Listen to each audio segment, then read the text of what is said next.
Hey guys, I'm Naruto Pro Beats, and today I have something that a lot of you guys requested, a recording template. It sounds like this. Yeah, it sounds like this. It sounds like this.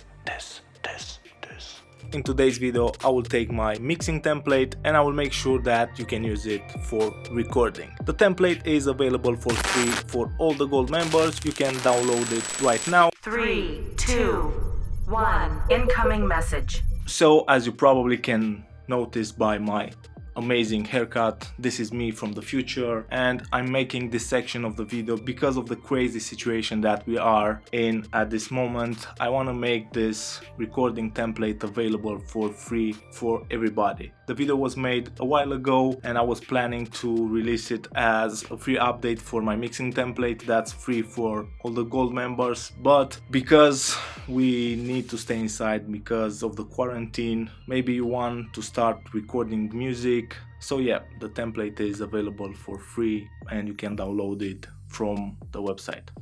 Thanks. I hope that you enjoyed this video. Please subscribe and hit the like button. Let's get into it. This is my mixing template when you open it up. The goal for today is to transform this into a tracking template. We need to do a lot of cutting. I need to remove a lot of things because with tracking, latency is pretty important. You don't want to have CPU intensive plugins inside the session. You just want to have a really nice recording chain with a bit of reverb and with a bit of delay, really compress up front so your vocals will be on top of the beat so you can hear yourself in the headphones. So let's start transforming this into a tracking template. The first thing that I want to do is remove the 2-bus processing and add a limiter. I want to do this because I want to prevent clipping. I want to keep 2 versions of Reverb because it's not CPU intensive. Really low latency can be used while tracking. So I have 2 reverbs. Now I want to keep just 2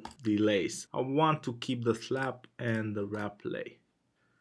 Done. Let's remove the buses because we don't need the buses when tracking. Let's remove the vocal buses. Let's add a track for the beat. Stereo. This is the beat, no input. And now let's see what I have on the lead processing and see if this is CPU intensive or not. Let's remove the excess.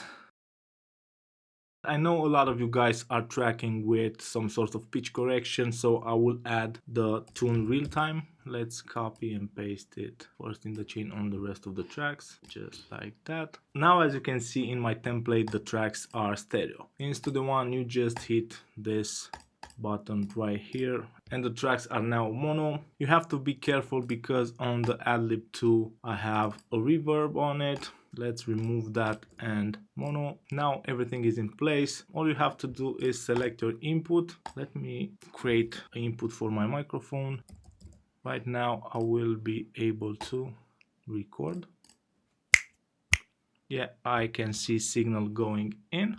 Okay, so this is me using the template. I have a really cheap Audio-Technica AT2020 in front of me. I'm really sorry for what are you about to witness.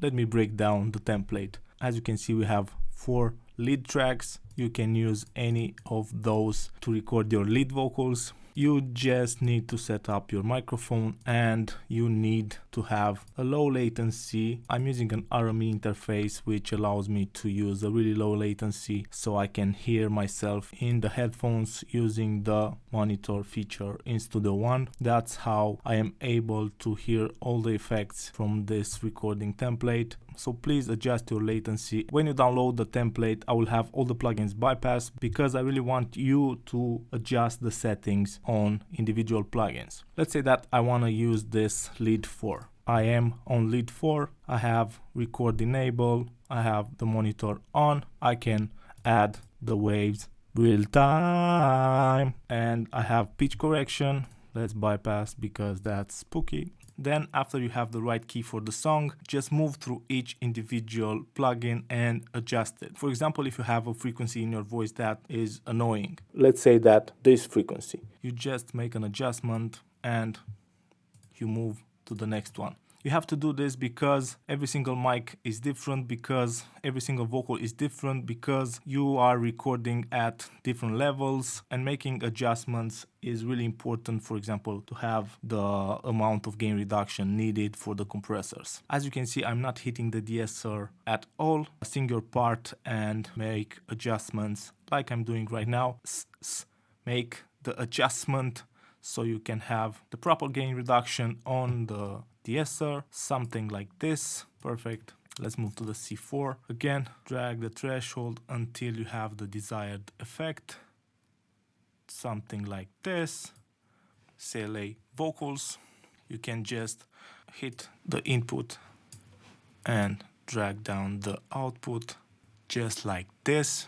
SSL channel, maybe the top end is a bit too much for you. You just make adjustments here. Maybe this frequency right here is too much, something like this. Last compressor, and adjust the output gain also when you're driving the input. Same with the last de-esser. In the end, you can add a reverb, yeah, or this one if you like it better. Let's go with the reverb. You can add a slap delay, and you can add a rap delay. And this is how you set up the template for tracking. Engage the pitch correction, and you can just record.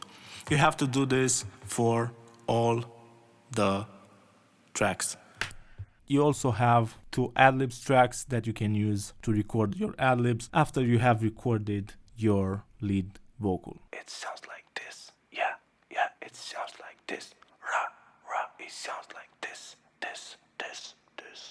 or like this. It sounds, I think that's it for this template. I hope that you enjoy it. So like I've said, the template is available for download right now. It's free. You can use it to track your vocals. You just have to change the input and make sure that you have your latency set to the lowest possible latency so you can monitor yourself while recording. I hope that you enjoyed this video. If you did, please subscribe, hit that like button, follow me on Instagram. Stay safe and see you guys really soon. Cheers.